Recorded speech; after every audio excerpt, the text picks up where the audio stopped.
for folks who don't know, the Free State Project is a movement of voluntary human action where we are trying to concentrate libertarians in the state of New Hampshire. I think we've done more in the last decade than every other libertarian movement combined has accomplished in the last 5 decades.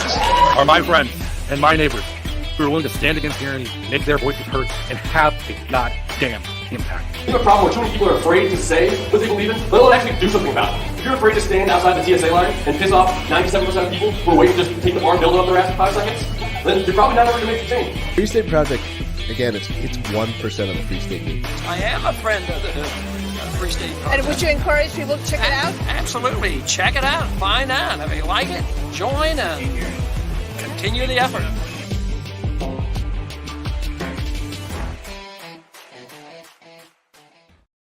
Ladies and gentlemen, boys and girls, libertarians and anarchists, movers, natives, and those on your way, thanks for tuning in to another episode of Free State Live, where you get to hear about all the different ways you can live free and thrive in the free state of New Hampshire.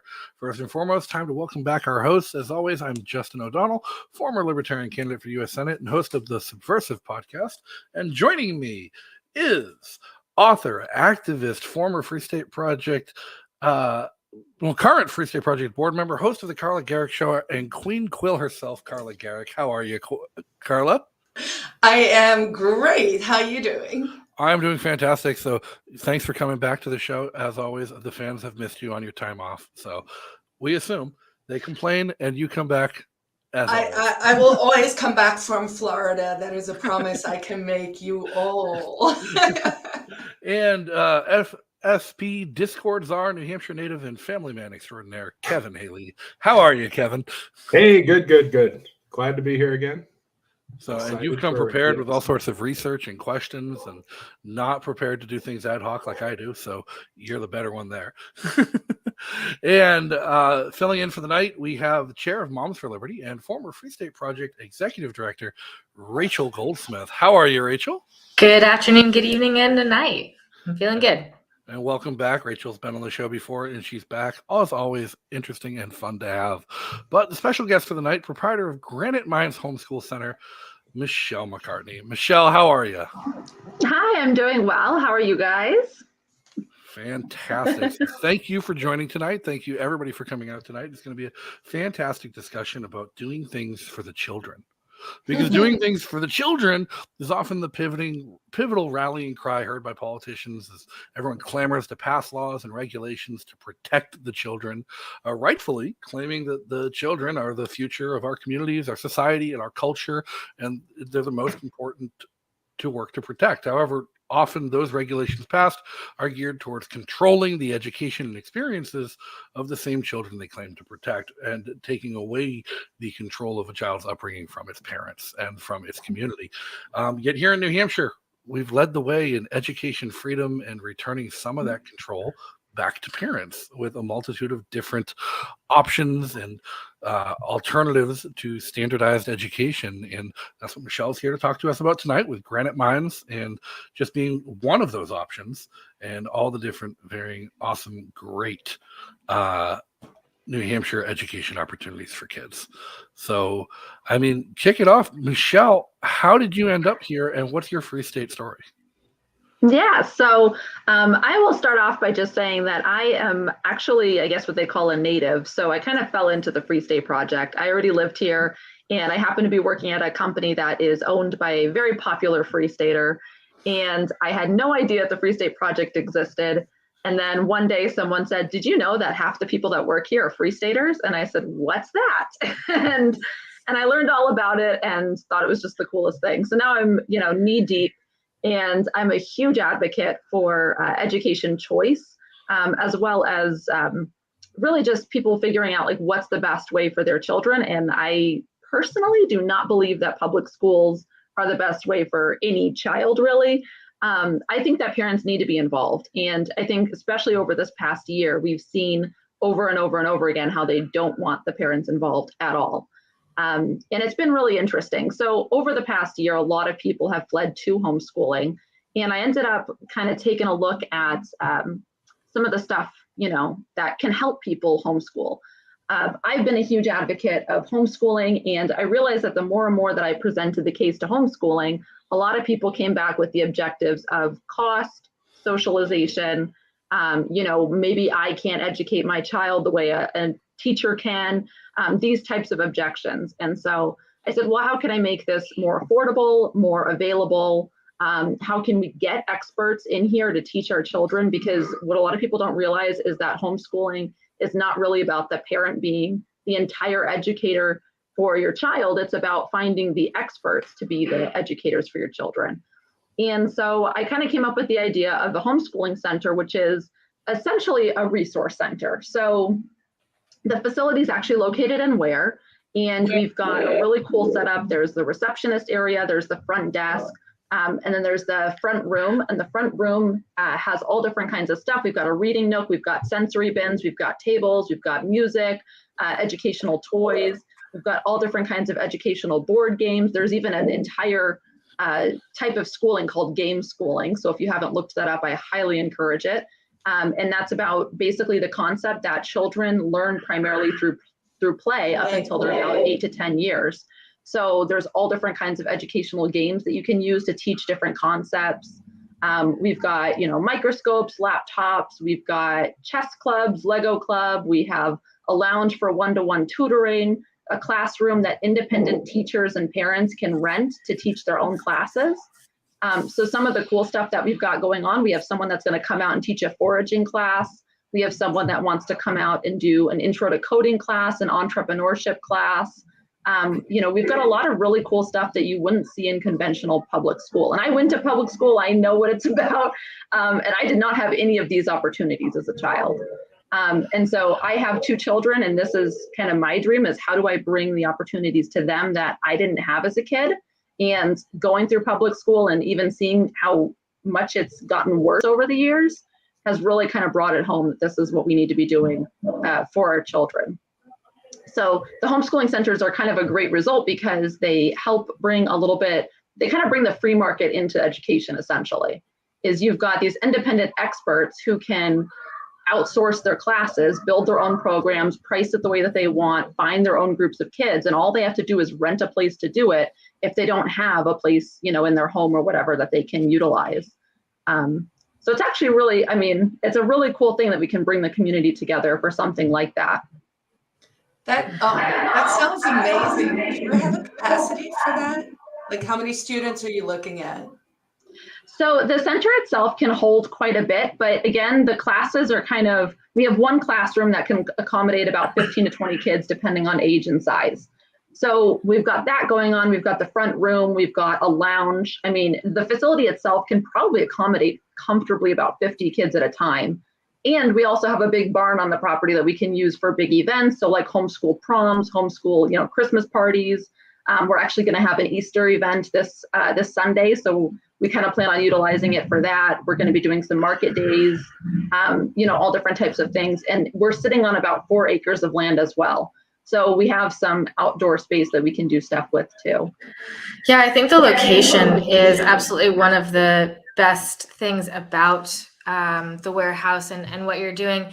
This is going to be maybe the 3rd or 4th homeschooling co-op space that's specifically a Free Stater oriented space. But on top of that, it's also, I think, 7 or 8 or even 9 as far as if you count it as a community space. I think this is maybe one of the farthest west spaces that's sort of a central location for Free State community aspects and activities. Have you had a decent showing of folks from different parts of the state? Do you find most of your attendees are coming from Manchester or Concord, or is it a good variety of locations? Where's the best place? Where's the largest space that you're seeing people coming and enjoying the warehouse? Yeah, so they're kind of coming from all over, to be honest. I'm actually in Concord, so it's about a 30-minute drive for me.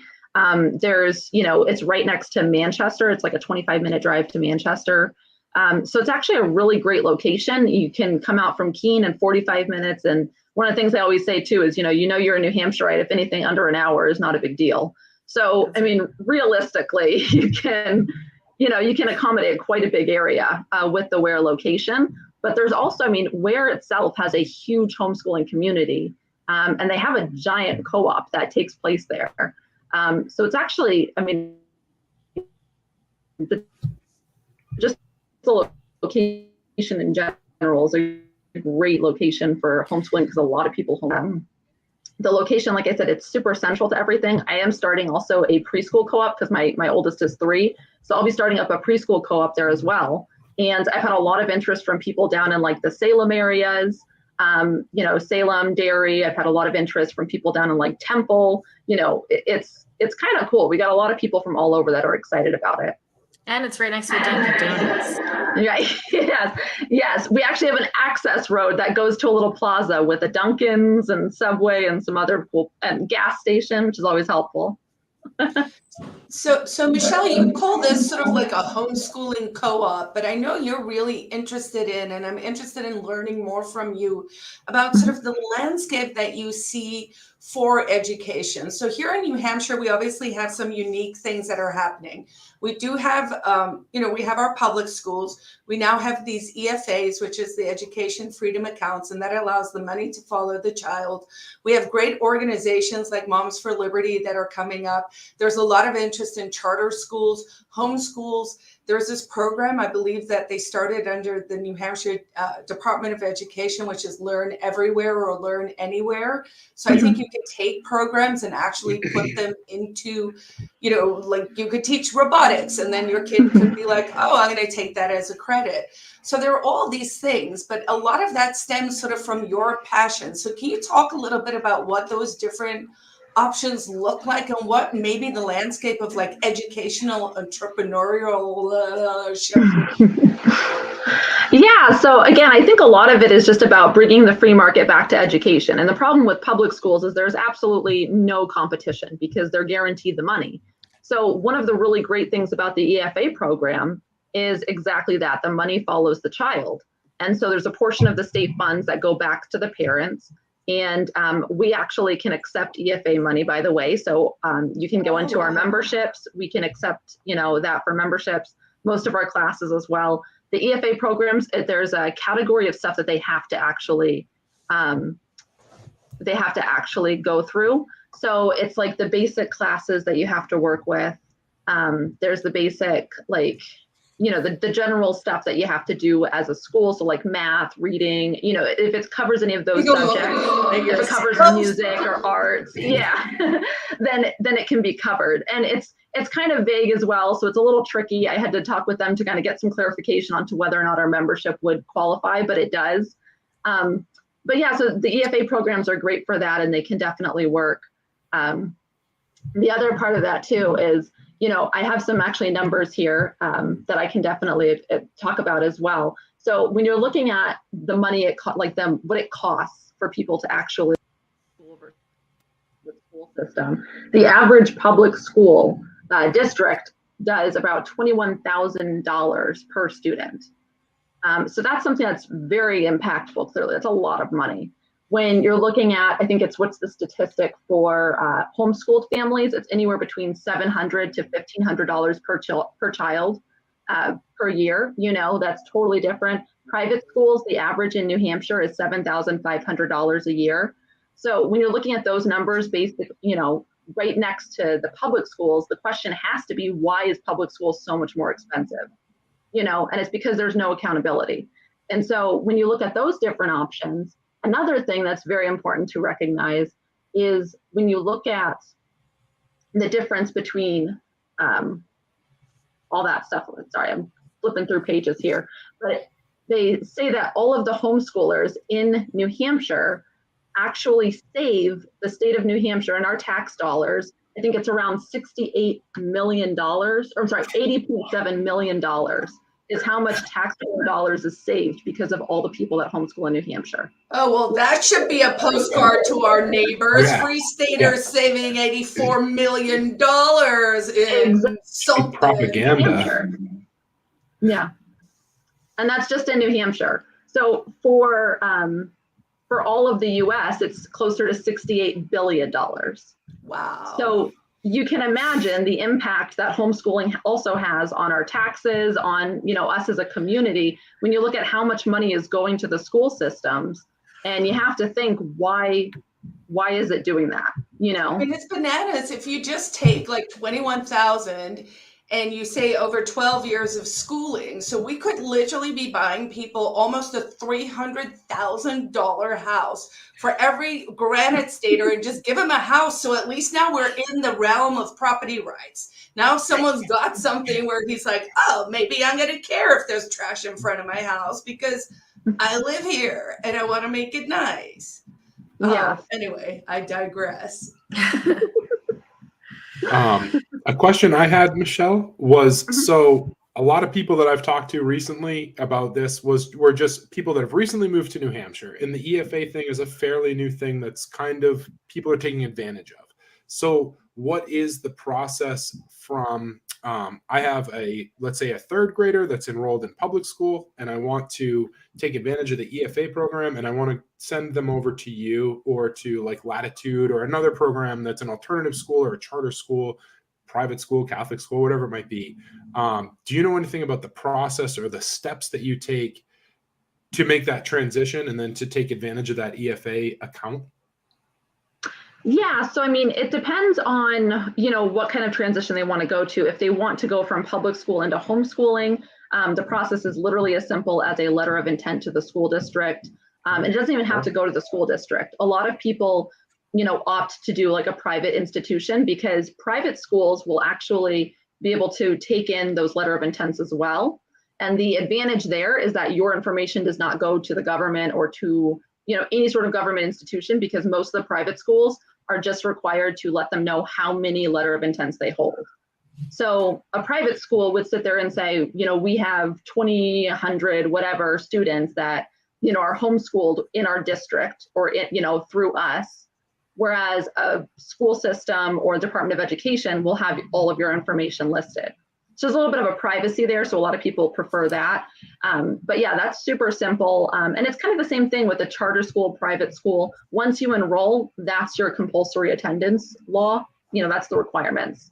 So New Hampshire has incredibly simple laws for all of that. If you're utilizing the EFA funds, I think it's just an online thing. So you just go online, apply for it. I do know somebody that's been waiting for a couple months to get their approval, but I've also heard other people say it happens pretty quickly. So I guess it's on a, you know, per person basis, but yeah, it's not like a long, arduous process by any means.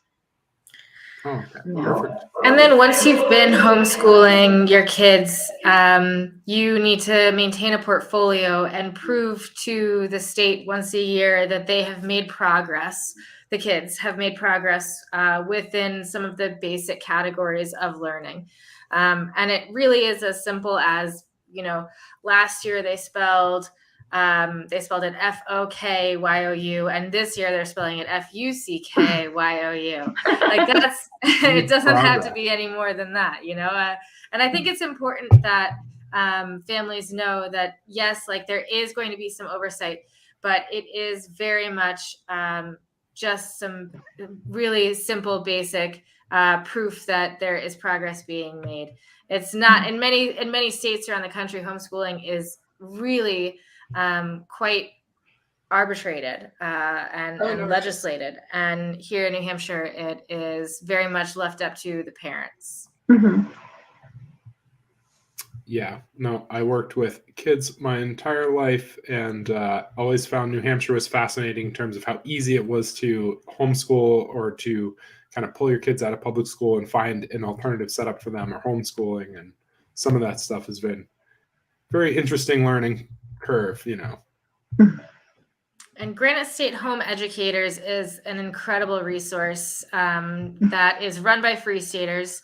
And is full of different ways for people to find curriculum, to find co-ops that fit their schedule or fit their space and their type of homeschooling that they prefer to use. And it doesn't even necessarily have to be that you're only homeschooling. You know, you can choose to have your kids in public school or private school or charter or a co-op, and then also supplement their learning with resources that are liberty oriented. And, you know, you don't have to dive all the way in before you start giving your kids a liberty-based education and give them the resource that they need to take advantage of the incredible community that we have. So Michelle, Tuttle twins? Yeah, so there's lots of different options, obviously, in terms of how involved you want to be in your child's education. And so, you know, Granite State Home Educators is absolutely one of my favorite resources, especially for people who are just thinking about it.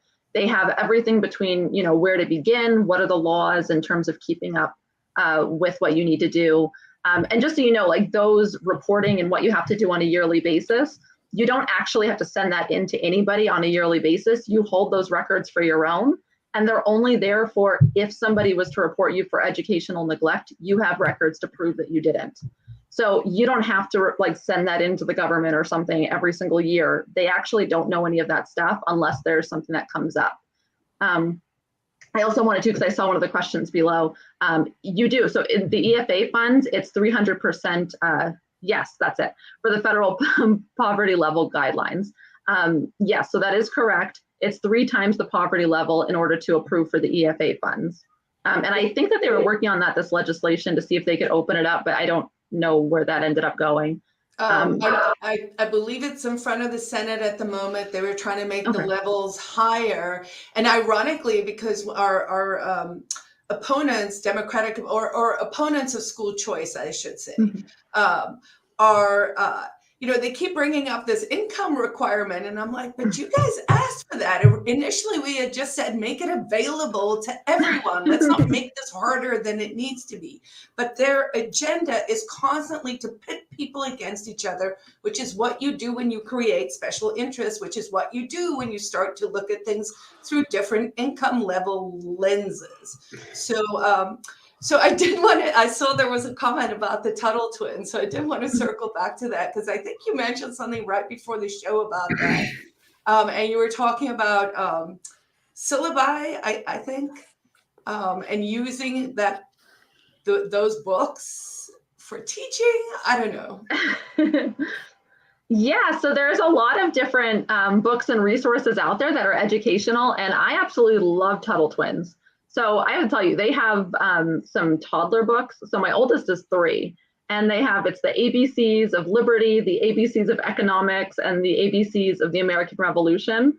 And they are just the cutest things. My daughter loves the ABCs of Liberty. She says it's her happy book. I'm like, yeah, it is. So, but Rachel, they do a great job. And they've got books for like 11, 8 to 12-year-olds, and then they've got books for teenagers. And they're all really good. I actually have the whole set. We have them available at the center as well, so people can come check them out and use them. They have curriculum as well, and they also have a newsletter, and they have a podcast.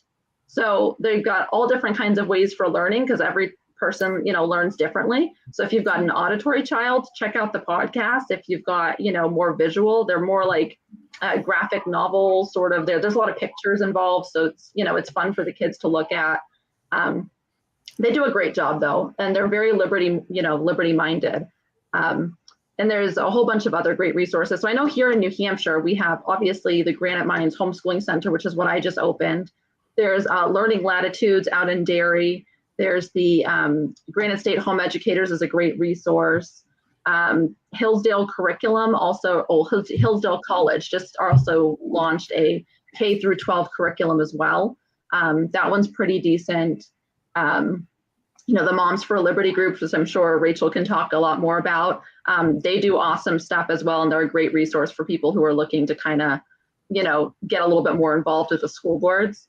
There's so many great resources out there for how we can get involved in our child's education.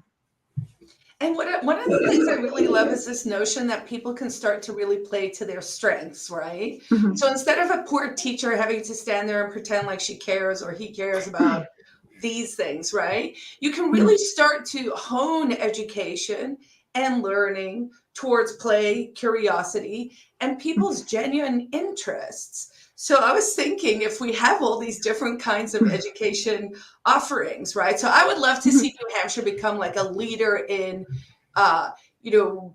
visionary, innovative, futuristic education, right? Like if you want smart kids, you move to New Hampshire and you raise them here. That's what we want. And so we know the marketplace for ideas works. So if we create an education pool where we're all competing, right? Like all these different little schools and tutors and stuff, we're going to have to come up with like a Kids Brains Olympics or something, and then like and all the different schools and methods against each other. And then, I don't know, maybe we could have like Dean Kamen underwriting or something. We're like, forget about robots. Now we're going to have real kids fight in the pit. Those were two questions I had, Michelle, as well. Was what are the requirements to be like an educator or something along those lines at a place that does like a homeschooling co-op or something along those lines? Do you need to be a credentialed teacher? Can you volunteer for that type of position? Do you just need to have like a skill set that's valuable or useful to the community? And I totally forgot what my other point was. But I have That's okay. So, I mean, it depends on the co-op. So a lot of co-ops, generally speaking, are, different parents kind of take on different subjects or different grade levels. And every co-op operates a little differently. So if you're looking at like a preschool co-op, generally speaking, it's just parents trading off because every parent knows preschool level education, right? But if you're looking at more high school level, middle school, things that are a little bit more advanced, generally speaking, it's who has more skill sets in these different subjects that are going to be teaching it. You can absolutely, there's things like Prenda, which is actually, I believe, technically part of the public school system. But there's so many ways to do this. So like, for instance, one of the things that I enjoy about what I'm doing with the center is people have come to me and said, this is my specialty. This is what I want to teach children. And so I like that because I have somebody that wants to do an intro to coding class, and she literally works as a website developer.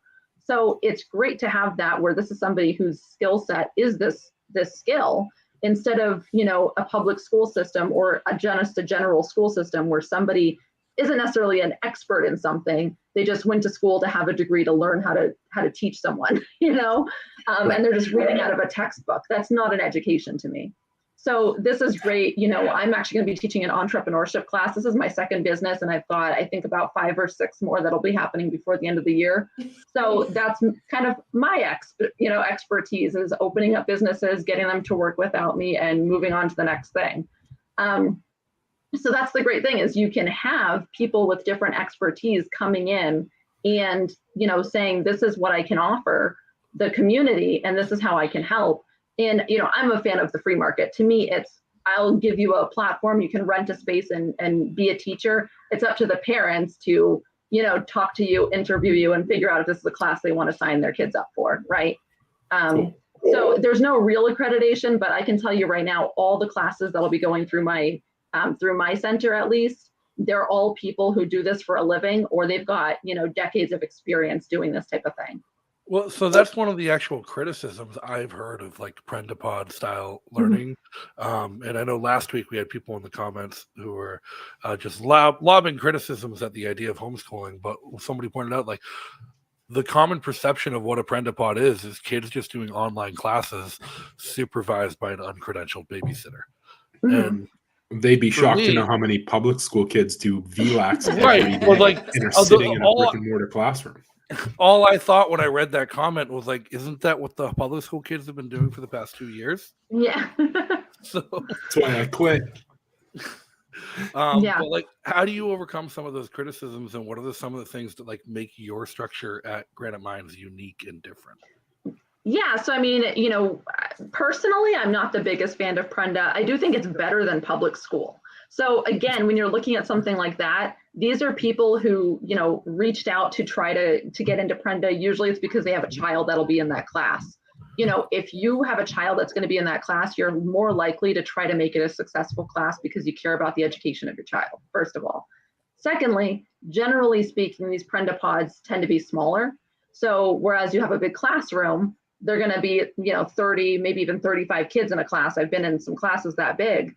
whereas in a Prendapod, generally it's 10 or less. They're smaller groups. So you're more likely to have more one-to-one. It's a better teacher to child ratio. So I do believe that Prendapod is better, but there's so many options out there. And I think the biggest thing is not to try to convince somebody that one way is the best way, but rather to lay out all the different options for people and say, look, research Prendapod, find out if it's for you. Research homeschooling. There's so many different ways to homeschool. There's game schooling. There's what they call road schooling, where you basically road trip with your kids and just learn as you go. There's life schooling. There's unschooling. There's deschooling. There's like so many different ways to do this. You can be as structured, you can be as loose, you can be, as expensive or cheap. I mean, you really have full control of your child's education. There are charter schools, if that's the route that you'd rather go. I believe it's better than public schools, but there's charter schools, there's private schools.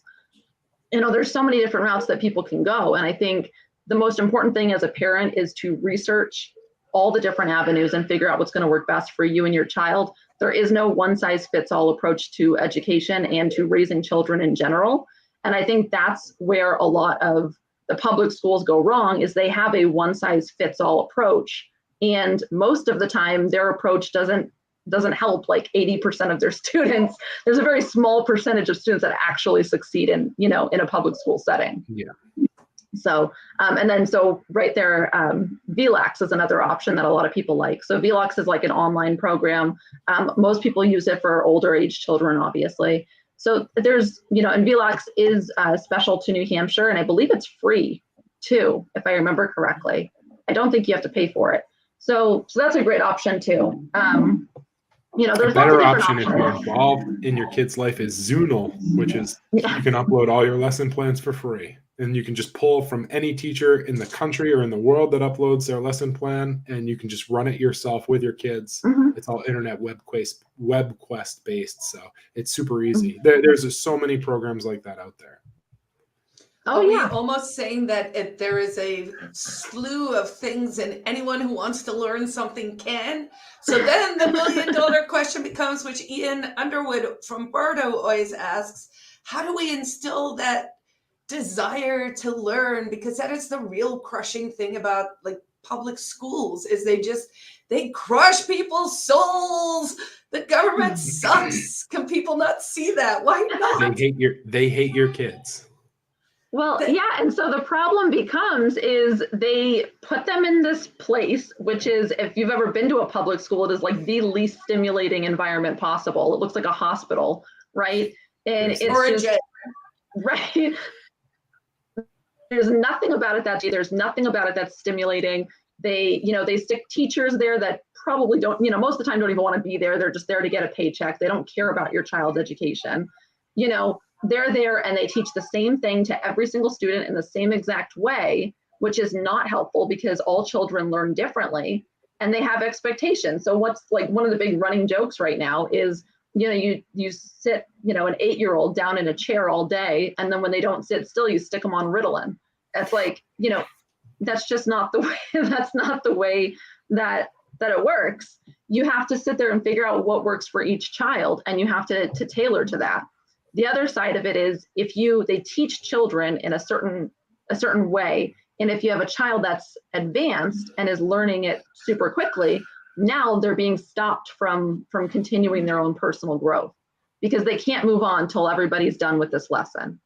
On the other side of it, right, exactly. If you have somebody who's struggling because they don't learn in the format that they're teaching, now they're getting left behind, and so it's a whole mess. It really doesn't work. But and so my question somehow becomes, and maybe we can all brainstorm about this, but it's like, how are we losing on this message? Because any rational person can see there's a problem. And so, and it does seem like people are evolving and moving towards more of a notion that more choice is good. But do you have any of you have like a magic argument you like to pull out, something that you just find is really compelling? I know we all the cost of things resonate with us. We're very data driven. So we like to like see charts and stuff, but we also know that that isn't necessarily what other people find persuasive. So is there an emotional argument, or have any of you had personal experiences where you've seen a child go from something to thriving, just maybe something to lift up folks and help them understand it's possible? I've had a lot of success arguing when debating people about the idea, and someone without kids who doesn't have any stake in the education game personally, other than their future voters who are going to dictate how I have to live my life in my retirement, where I say, like, if it weren't for the fact that you needed childcare, would you think your child's education was adequate? Because so many people, like, their kids are in public schools because that's 8 hours when they can go to work, even though they're only doing about 2.5 hours of schoolwork over the course of 8 hours. Like, it is subsidized childcare is what it's come down to. It's not an education system. And once people realize that, they're much more sympathetic to the argument for allowing choice and allowing education alternatives, but still don't see how it's accessible and something that they could do. And I don't Are they more accessible to it, or are we now staring down the barrel of them trying to actually start it at like 18 months? I mean, there's a real push now to start this like sort of pre-kindergarten. Like they were like, oh, if we get them at 6, we can mold them into little widgets. And they were like, oh, what can we do to the pod people if we get them at 18 months? Well, I will say, so if we want to go to some of the numbers, right, because I'm a numbers person, when we look at, so this is just specific to New Hampshire, but 2019, there was a total of 2,955 people that started and put in their letter of intent to homeschool. They started their homeschool program. In 2020, over the hype of all the craziness, that number jumped to 6,110. Wow, which is dramatic. That's awesome. And I remember reading an article about how the Manchester School District actually had to start firing teachers because they didn't have enough children enrolled. So I think we have hit a very pivotal point. And one of the interesting things is you look at 2021, the amount of people who went into homeschooling was 4,185. So people continued deciding to homeschool. That's just in New Hampshire. People who newly started a homeschool, not even people who had been homeschooling through 2020. And do we know what the total number of students currently in the education system in New Hampshire is? Like 100,000? Does that sound like a right number? I feel like I heard that. They don't have any sort of records for how many people are currently homeschooling. All they keep track of is how many letter of intents are sent in. So these are, like I said, these are the numbers based on people who jumped ship at some point during that year and decided. I'm feeling a strong desire to do a writing campaign. And then I'll give you another statistic here. So an IPSOS survey conducted on May 2020 showed that 59% of the parents were ready to consider homeschooling. Wow. That's dramatic, with 30% strongly considering it. It also says from 2019 to fall 2020, the percentage of homeschooled students changed from 3.4% to 9%. That is amazing. And, that's really encouraging, because I will say that at the start of COVID, one of the things I thought about, I think we've talked about this before, is I was like, what is a tangible number that we could look at to say we had some sort of success over this failure that they forced on us over 2 years? And I actually did say, if we can see a remarkable jump in the homeschooling number and the people who have left sort of the re-education camps and are looking for genuine solutions, then we're winning. And we definitely know that happened, right? This opened up a lot of people's eyes. And I think the beauty of it, and the beauty of the Free State Project, is that we've been working on this long enough that we have people with the skills. We have people who have, Rachel started and then had enough kids to fill a school, so they just didn't do it at all. So we've been here and we've been working on these issues, and now we're ready. We're here, and we want the other moms and dads and people who want their children to thrive to come, and then come do these experiments, come lean into the stuff you're really, really remarkably good at. It's like, oh, your kid could come learn, a short story writing class from someone who's super talented in that, and how to grow plants, or how to harvest a chicken, or how to build a robot, just to like not just keep it crazy and rural. So so really it's beautiful to behold, because we're seeing this growth and the groundwork, and there's so much opportunity, and the schooling and the children actually also create the community, right? And so we see that with all the families that start to build out these networks of community, and those kids are going to grow up and have their network. And so there's real potential here over the long term in New Hampshire for a really, really bright future, right? So I think so many people look around the world and everyone seems defeatist and depressed and everything, and I like to think we're actually pretty happy up here because we're doing awesome stuff, and we like ourselves and we like our friends. A quick answer to your question, Carla. I did a quick Google search for you. In 2013, the state did an education census, and there was 188,974 total students enrolled in school, public, private, any school in New Hampshire, 188,000. In 2021, there were only 159,334 enrolled in public schools. All right. So that is interesting. I mean, it could also be, of course, that, because of population, depopulation, people are having smaller families. That's a big enough window where that could factor in. But those are some interesting numbers. And again, for the enemies of liberty out there, no one is saying we don't want kids to be educated. Again, all we're saying is we want them to actually be educated. Well, that's an interesting point too, is I think the bleeding heart argument, that, not all kids have parents who are going to take an interest and who are going to make sure that they get their homework done and their reading done, and kids who grow up in households that have books on the shelf, do categorically better. And so that's why public schools or government schools are important, is for those kids who are not growing up in an environment that is conducive to them getting a love of learning or the education that, some people feel that they deserve. But if you look at the numbers, even families in low-income urban areas overwhelmingly want school choice. 75% of Black families want school choice. Like, this is not just a libertarian, elitist sort of argument or even a policy. This is something that would lead to a rising tide for everyone, because it results in increased competition for government schools. And anyone who's studied even a tiny amount of the free market knows that competition is good for everybody. I have a new suggestion to win.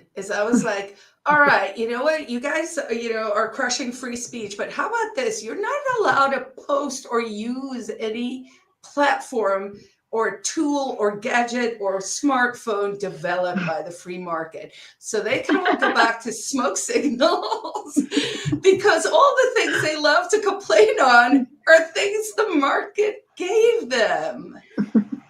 Another red pill moment, or your Michael Malice red pill moment, is I worked with kids in an education in New Hampshire as a native for my whole life.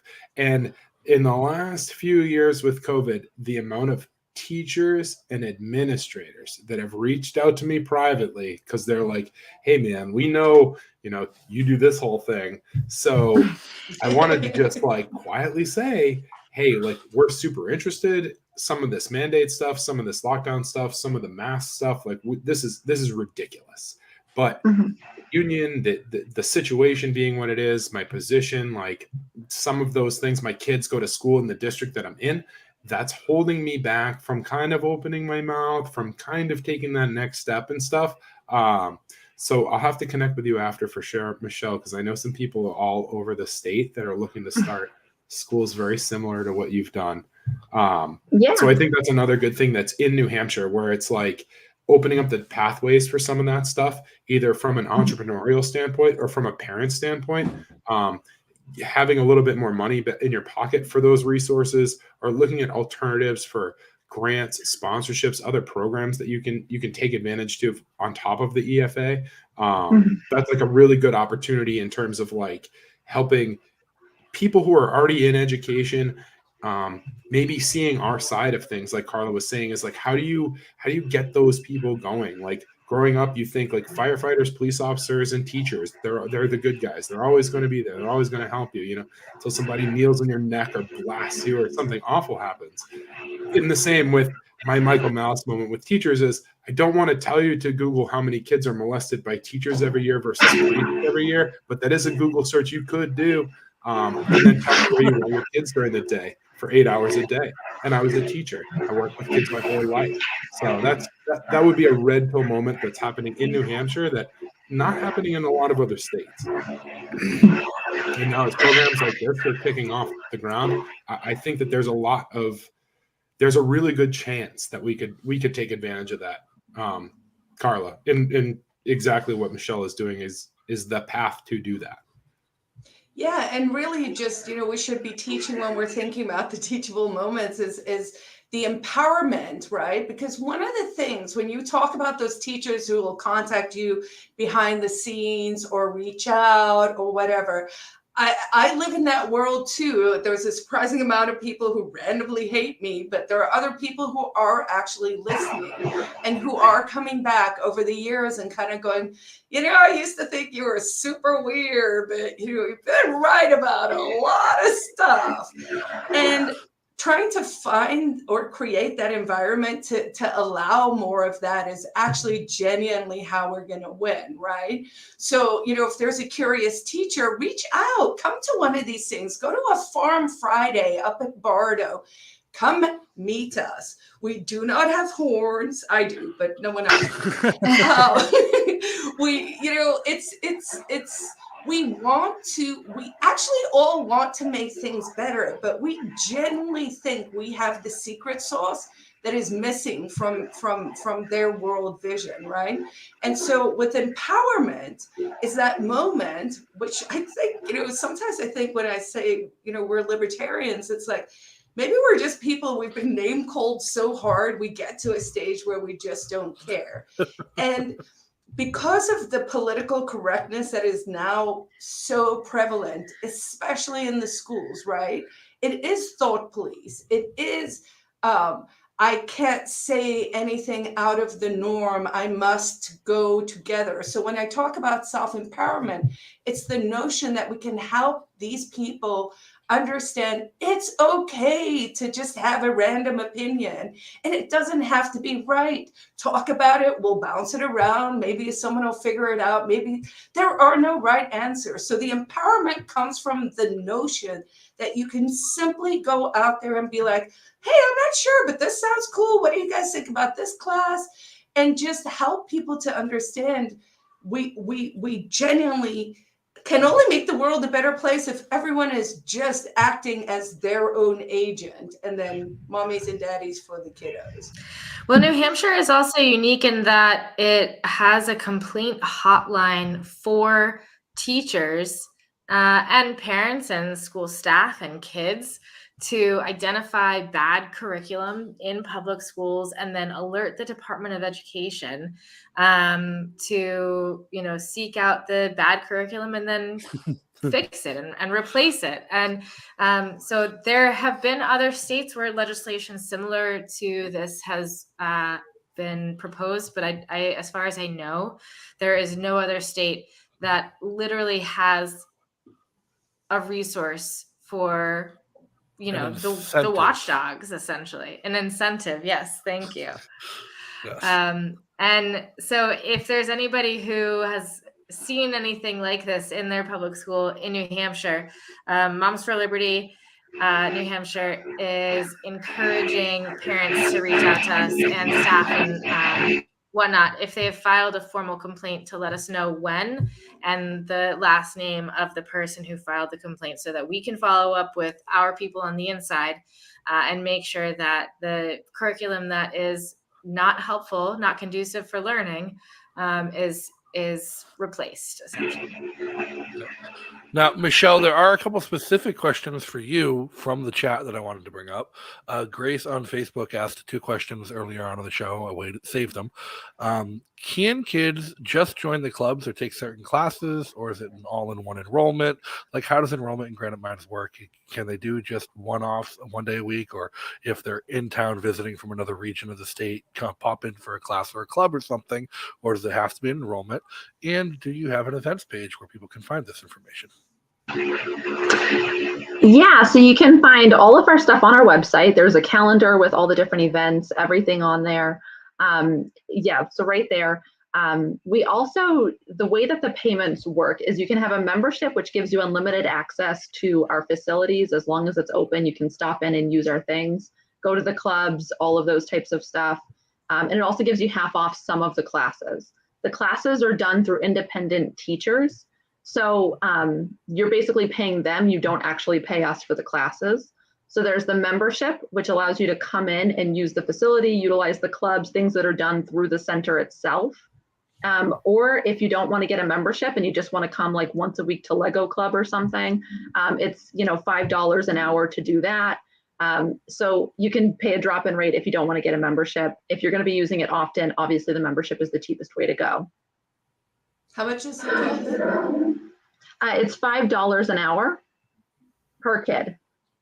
So, yeah, not bad. And then I also wanted to bring up a couple things because we were kind of talking about it before. But one of the other statistics that I thought was interesting is that 83% of the parents who had not homeschooled before February of 2020 decided to continue homeschooling and found it satisfactory. So I thought that was kind of interesting. And I think that it's worth noting that people are, kind of gravitating towards the homeschooling route, and they are, happy with the decision to actually homeschool. We also, I just want to mention, because I see that we're kind of running out of time, so I'm just going to throw in some other extra stuff. But we have on Sunday, we're going to be having a big Easter party. So if anybody's here in New Hampshire and wants to come on out, we're going to have Easter egg hunting, raffles, and all different kinds of play as well. It's $10 to participate. It's 2 hours from 2 p.m. to 4 p.m. You can find all the information at our website. And on Saturday, we're actually going to be doing a big barn party, which is going to kick off our Liberty Clubhouse. So we were kind of talking about uniting as a community and bringing together, our communities for our children. We're going to be starting a Liberty Clubhouse at the center. It's going to be called the Porcupet Prickle. And it's essentially going to be where people can join and come together. We can do crypto meetings. We can do family game nights, movie nights, educational things. We can have different seminars, workshops. We've got all different kinds of stuff that people were wanting to do there. So it'll be really exciting. And we're going to kind of kick that off on Saturday. So it's going to be Saturday, 11 to 1 is the Free State Party, Free State Project calling party. And then directly after that is the barn party. So it's 1 to 5. We're going to have tables for all the different clubhouses as well, so people can kind of get to know all the different clubhouses. And we've got a whole list of stuff that's going on. And all of that is on the website as well. The membership, I see the question. The membership is $100 a month per kid or $200 a month for families. So we kind of try to keep it affordable for big families. And so. Oh, that looks like you're muted. I always mute myself. Mark Warden had mentioned something that there are scholarships available. Is that the case? Or strictly, as you mentioned, the EFAs can be used for this program? Or like what other resources other than what the state gives are available?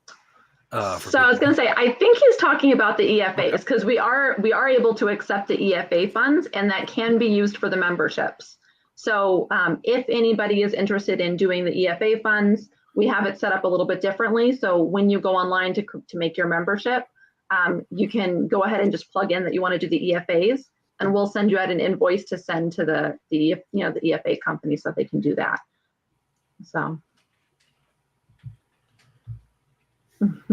Who's got questions? Right. Otherwise, I'm gonna ramble crazy lady stuff. Come on, we can do this. I mean, Anyway, sorry, I was hitting the wrong buttons while I was trying to answer a question in chat. So Seychelles just points out, it's like, what a great way to cash out into the black hole government schools and reduce your Bolshevik indoctrination. And Mark did clarify that he meant the statewide EFAs. So yes, a lot of comments, a lot of people just down on government schools in general, but I think that's kind of not unique. It is kind of unique to our community in the Free State Project. Like, it goes back to Carla's question earlier. Like, how do we get more people down on government schools? Like, how do we get more people waking up? Like, Kevin, you woke up from the inside of it. Yeah, and actually, one idea I do have that we should mention more often is to the child care point that you were making, Kevin, I think earlier, where it's like, parents just kind of want to park their kids because they have responsibilities, they're working to pay the bills, all of that stuff, is why don't we just go back to abolish federal tax, period? And no, I'm dead serious, because most parents in a 2-family home, the second parent makes what the first parent pays in federal income taxes. So you could literally free up one of the pair to do what they want to do. And okay, not everyone wants to do that. I get it. You could probably hire someone. We could work it out if we were allowed to do anything anymore. And so I do think that this whole federal income tax thing is something we should be just pushing harder, because that's also pretty easy for people to understand. It reminds me of when Carla Howell ran for governor. I was saying, it reminds me of when Carla Howell ran for governor in Massachusetts back in the 90s. Or she ran on a platform of abolishing the income tax for the state. And any question she was asked, no matter what it was, how do we fix schools in New Bedford? How do we fix crime in Boston? How do we fix public transportation in Worcester? Her answer was by abolishing the income tax. And she had an argument about how it worked every time. That's great. Yeah, I think sometimes we should not throw the baby out with the bathwater. A lot of times there's really good messaging that we just have to take a second bite at that apple. I mean, we've been hard at work at school choice in New Hampshire over the years. Someone had said to me a couple of weeks ago, they were like, oh no, I heard it was Tom Woods. He was like, oh, I heard that the homeschooling there wasn't that good. So I actually called the top people.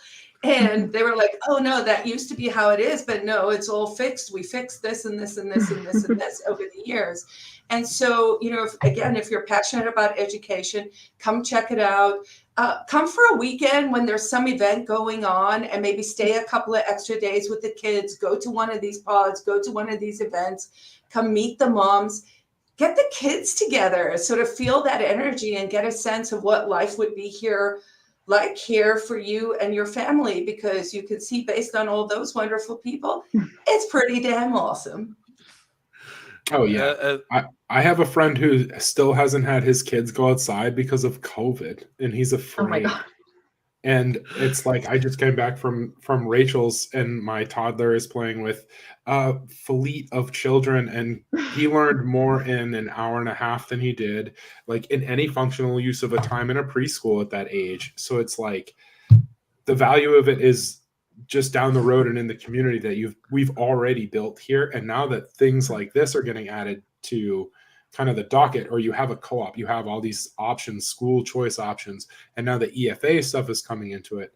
And now, of course, Carla is going to remove all federal taxes, so that's even going to be even more. All federal, period. Yeah. No, as Carla mentioned, come visit New Hampshire. If you're not here, visit here.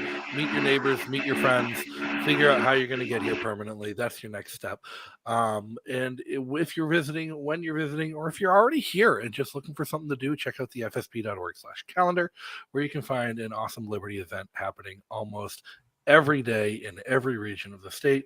I know Michelle had mentioned the kickoff party for the Warehouse Liberty Clubhouse next Saturday. There's also a couple other Liberty Clubhouse parties happening that same Saturday. We have a market competition on Liberty Clubhouses in New Hampshire, which I don't think you can say anywhere else in the world, never mind in the United States, that there's a market competition for libertarians.